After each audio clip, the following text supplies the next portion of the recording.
हज दे रुकन आज़म वकूफ़े अरफा दी अदायगी लई हजाजे कराम मैदान अरफात जमा। हज दे रुकन आज़म वकूफ़े अरफा दी अदायगी लई 1.5 लाख पाकिस्तानियों समेत दुनिया भर तो 5 लाख फर्जंदाने इस्लाम मैदान अरफात जमा हो गए, जिथे वो मस्जिद निमराज हज का खसूसी खुतबा सुननगे।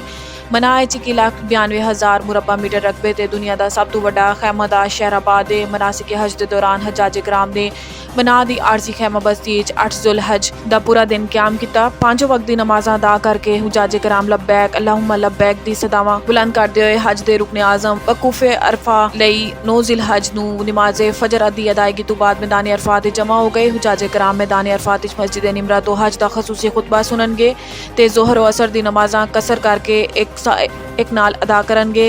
हुजाज दिन भर जिक्र अज़कार करनगे, अपनी ते उम्मत मुस्लिमा दी बख्शिश लई खसूसी दुआवां दा एहतमाम करनगे ते सूरज गरूब होंदे ही मुज़दलिफा चले जाणगे, जिथे वो मकाम करनगे, जिथे वो शैतानां नूं मारन लई कंकरियां भी जमा करनगे। 10 जिल हज नूं सुबह नमाज़ फजर दी अदायगी तो बाद आज़मीन हज वापस मना चले जाणगे, जिथे वो शैतान नूं कंकरियां मारन लई जुमेरात जाणगे।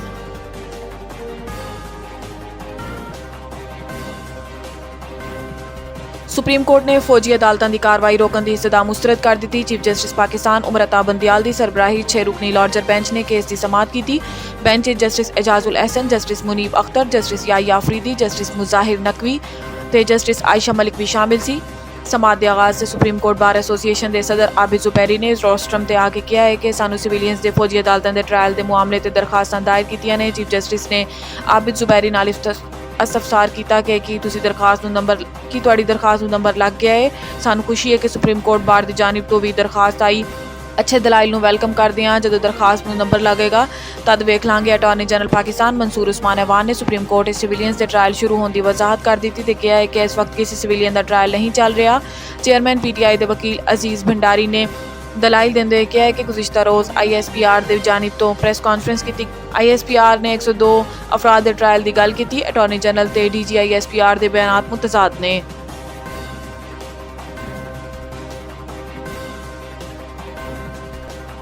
वर्ल्ड कप 2023 के शेड्यूल का ऐलान हो गया। 15 अक्तूबर को Pak Bharat टाकरा। International cricket council ने वर्ल्ड कप 2023 के शेड्यूल का ऐलान कर दिता। रिवायती हरीफ पाकिस्तान ते भारत का मैच 15 अक्तूबर को अहमदाबाद होएगा। ICC के ऐलान करदा शेड्यूल के मुताबिक इफ्तिताई मैच 5 अक्तूबर को दिफाई चैंपियन इंग्लैंड ते न्यूजीलैंड के दरमियान खेला जाएगा।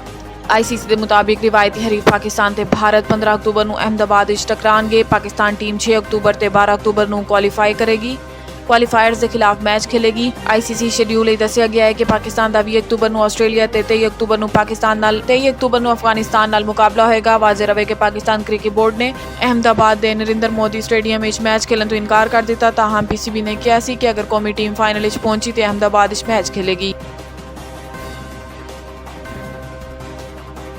ऑडियो लीक नजमुल साकिब दी खसूसी कमेटी तलबी के खिलाफ हुक्म इम्तनाज तोसी। साबिक चीफ जस्टिस साकिब निसार के बेटे नजमुल साकिब दी ऑडियो लीक ते खसूसी पार्लिमानी कमेटी की तश्कील के खिलाफ केस की समाअत हुई। इस्लामाबाद हाई कोर्ट के जस्टिस बाबर सत्तार ने 3 सफ़ात पर मुश्तमिल तहरीरी हुक्मनामा जारी कर दिता।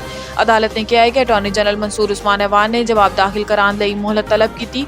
अटॉर्नी जनरल 4 हफ्तों तो रिपोर्ट जमा करान। अटॉर्नी जनरल रिपोर्ट की कापी दरखास्त गुजार के वकील ते अदालती मुआवनीन भी फराम करन।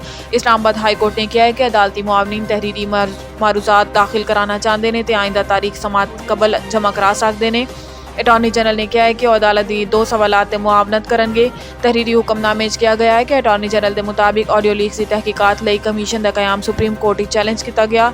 अटॉर्नी जनरल के मुताबिक 3 अदालती सवालात सुप्रीम कोर्ट जेरे समात मुकदमे भी जेरे गौर आ सकते हैं।